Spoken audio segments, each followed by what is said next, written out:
ya. Kita lanjutkan kuliah kita ya. Kita sekarang masuk minggu ke berapa? Minggu keempat ya. Sebentar lagi kita UTS ya. Sebentar lagi kita UTS. Ya, kita kasih label lagi dulu sebentar. Mata kuliah apa kita? Sistem penunjang keputusan ya. Penunjang keputusan ya. Kita masuk di tanggal berapa sekarang? Bulan 4 tanggal 4 tahun 2022. Minggu ke berapa? Pertemuan keempat ini ya. Wah, serba 4 nanti. Ya, nanti kita tanya absen nomor 4 ya. Absen nomor 4 adalah Dita. Ya, tenang aja semua kebagiannya. Oke, pertama ya. Pertama, kalau Anda cek di YouTube saya punya sekitar 4 playlist, 3 playlist deh. 3 playlist ya. 3 playlist yang membahas tentang SPK ya. Cuma di sini bukan penunjang, dibilangnya sistem pendukung keputusan gitu ya. Sistem pendukung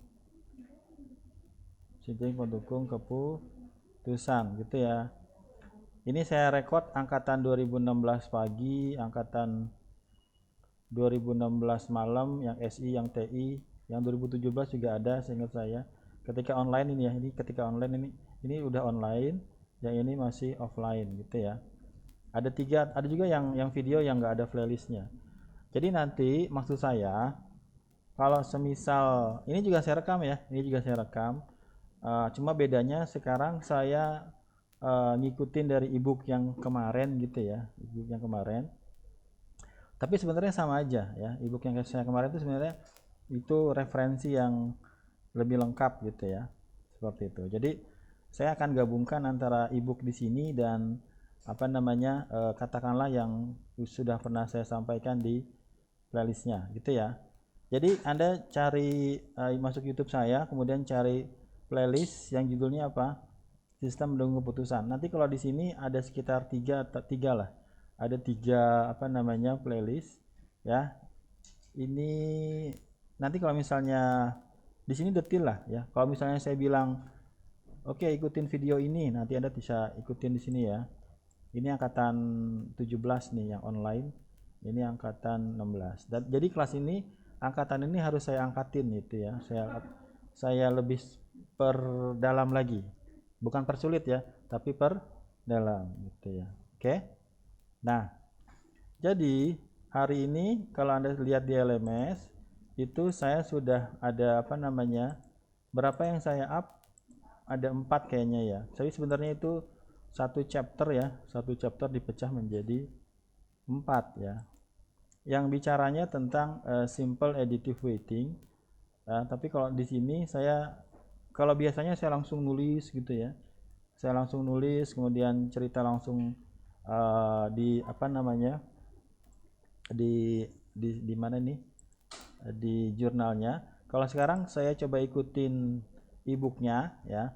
Tapi nanti saya combine sama dengan yang biasa saya berikan gitu ya. Oke, siap ya? Oke. Hari ini kita masuk di minggu ke berapa? Minggu keempat ya. Kita masuk kepada simple weighting method ya. Oke. Kalau di awal saya bilang ada SAW gitu ya. Maka ini sebenarnya ya bentuk nama lainnya lah. Simple weighting method gitu ya. Tapi di sini detail banget ya. Jadi detail banget. Saya ikutin di sini. Nanti ada beberapa metrik ya yang nanti kita bahas. Gitu ya, udah siap ya? Jangan berpikir ini sulit ya. Ini adalah simple. Simple weighting method. Oke, and weight product method gitu ya. Kita lanjut aja ya. Kita lanjut. Oke, suruh next ya. Pertama ini referensinya dari Seng sama Huang tahun 2011.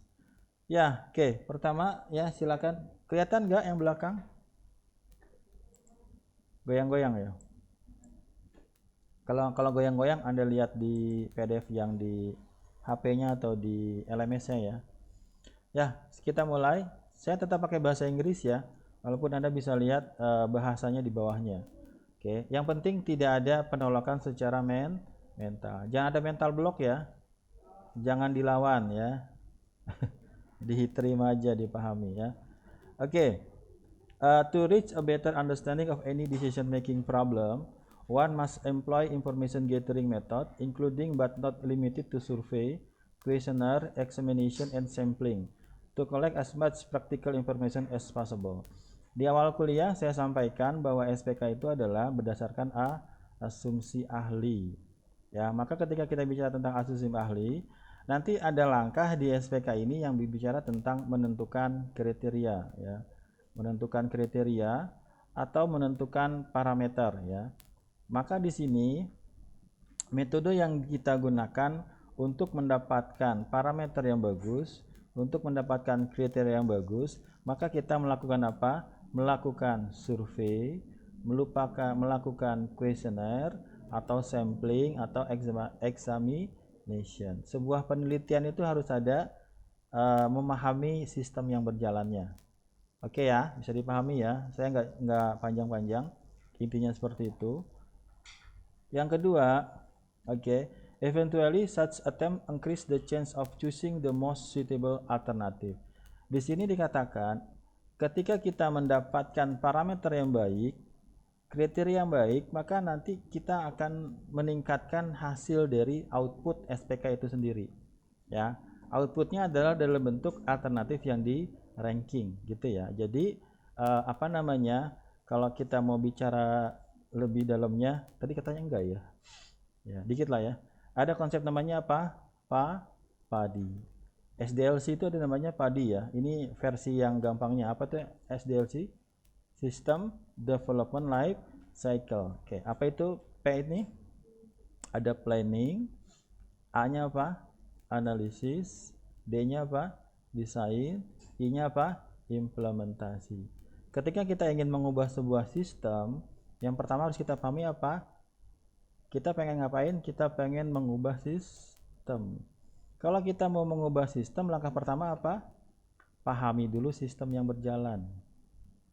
Pahami sistem yang berjalan. Bagaimana kita mau mengubah sistem kalau kita memahami sistem yang berjalan? Gitu ya, gampangnya.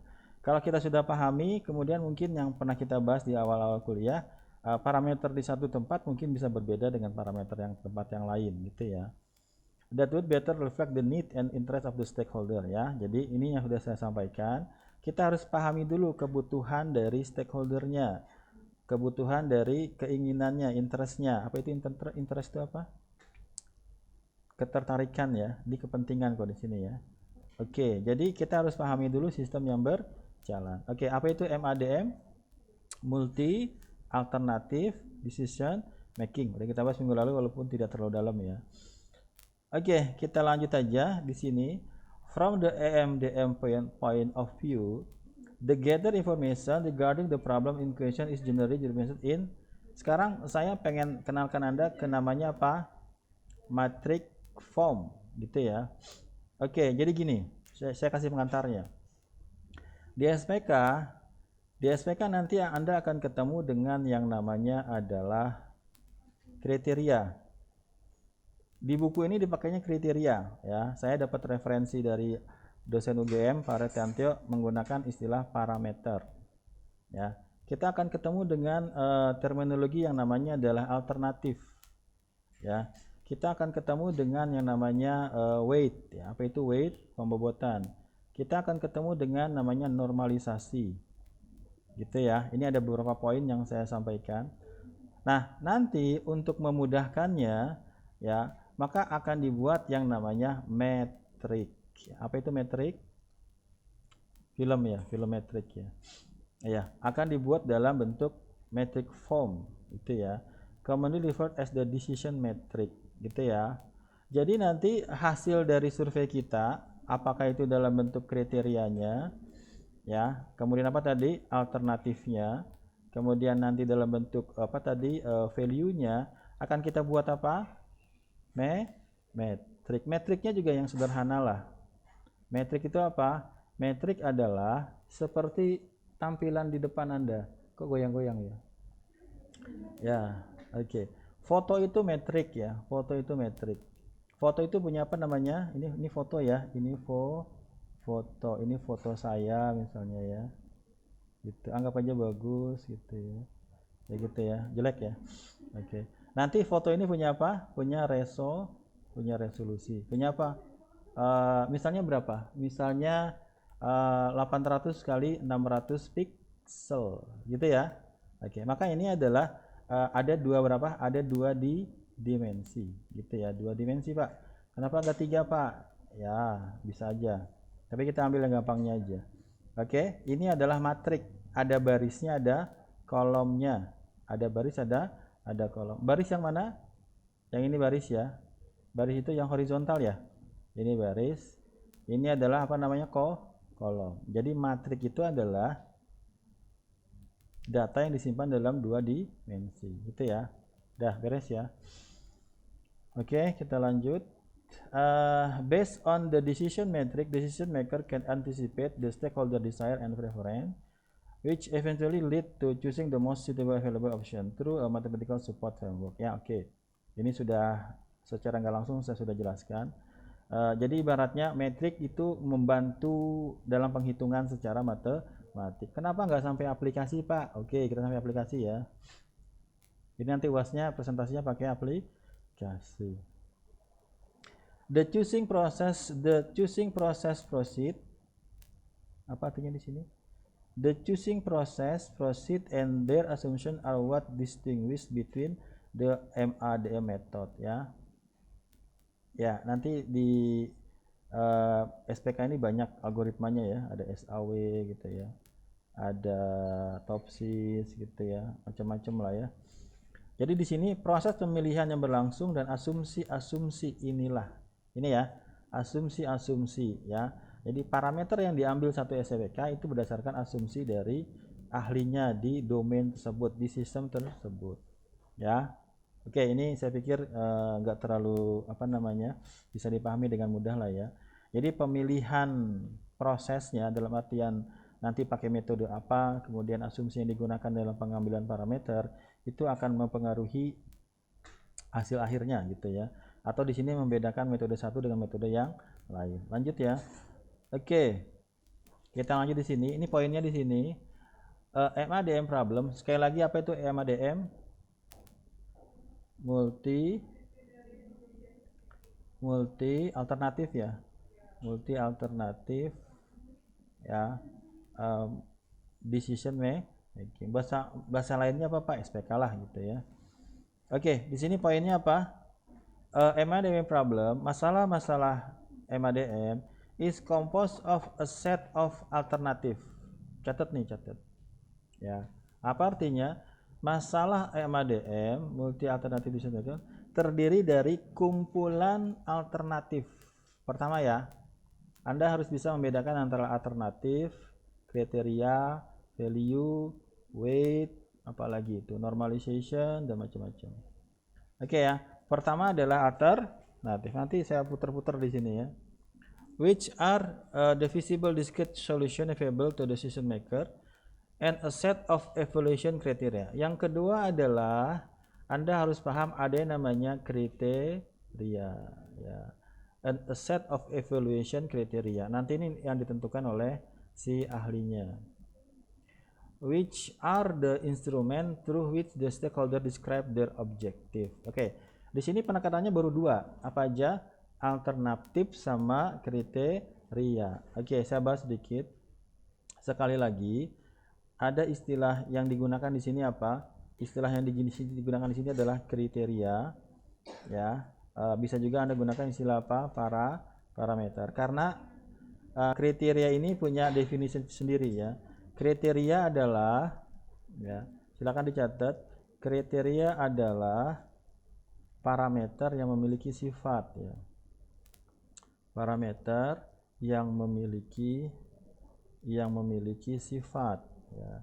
Sifatnya apa? Sifatnya nanti sifatnya ini bisa cost ya, atau benefit dulu deh ya. Bisa benefit sifatnya. Di buku ini juga dibahas tapi tidak secara eksplisit dikatakan itu sebagai benefit sama cost.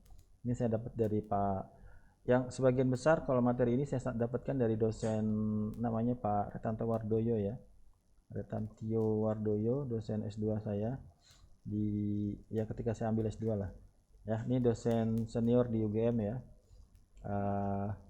Bukan berarti saya S2-nya di UGM ya. Oke. Pak Retantio ngajar di tempat saya ngambil S2 gitu ya. Bagaimana tadi? Apa bedanya kriteria sama parameter? Kriteria adalah parameter yang memiliki sifat. Sifatnya apa? Benefit sama cost. Jadi tujuan akhir kita adalah meranking alternatif ya. Final resultnya adalah untuk final goalnya atau final resultnya adalah untuk apa? Untuk to rank alternatif gitu ya. To rank alternatif ya. Tapi di sini masih sederhana alternatif ya. Based on gitu ya. Based on apa? Kriteria. Sekali lagi ini level satunya.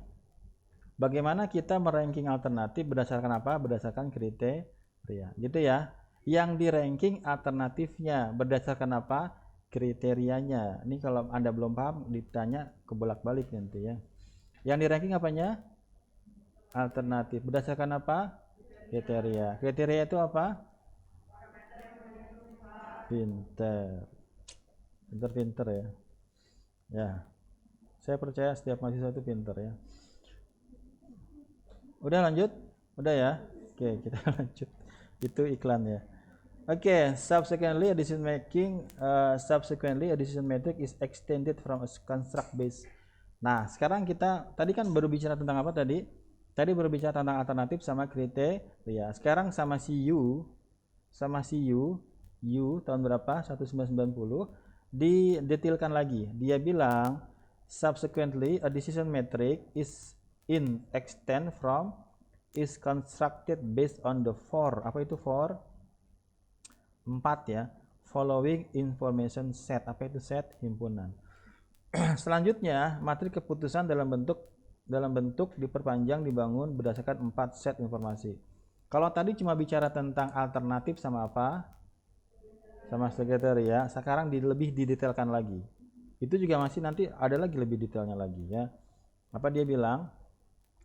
Catat. Yang pertama adalah the set of visible alternative. Apa itu set? Set itu adalah kumpulan, himpunan ya. Set itu adalah himpunan. Apa itu visible? Visible itu yang mungkin ya. Yang mungkin atau yang layak ya, yang layak. Alternatif itu apa? Alternatif ya. Jadi kumpulan dari alternatif. Jadi kalau nggak ada kumpulan ngapain bikin SPK? Ya atau tidak Pak? Ya itu bisa juga. Nah yang perlu dipahami ini adalah pertama dia ada di row. Apa itu row? Baris. Kemudian simbolnya adalah I. Apa simbolnya? I. Jadi kalau kita bicara tentang I dan dia adalah baris, maka dia apa? Alternatif. Ditulis ya. Kadang-kadang dua ini aja ketukar-tukar ya, yang mana baris, yang mana kolom.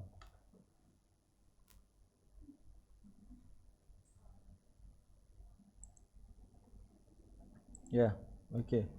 Sudah? Alternatif berarti itu apa, Baris. Baris itu yang mana? Yang horizontal ya. Yang apa itu?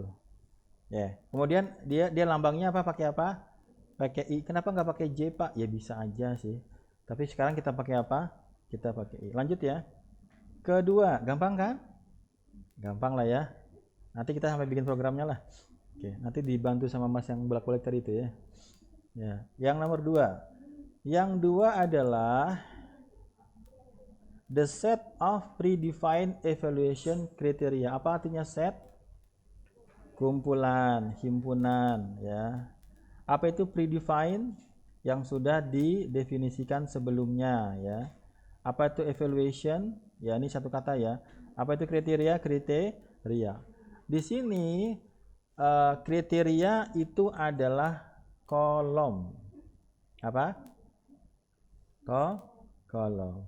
Dan simbolnya pakai J. Pakai apa? Pakai. Jadi kalau ngomongin kalau ngomongin kriteria ya, kalau ngomongin kriteria maka itu apa? Maka itu adalah baris ya, dan simbolnya apa? Simbolnya adalah J. Oke guys, oke girls, udah ya, kita potong di sini. Saya mau potong di sini. Ada pertanyaan sampai sini?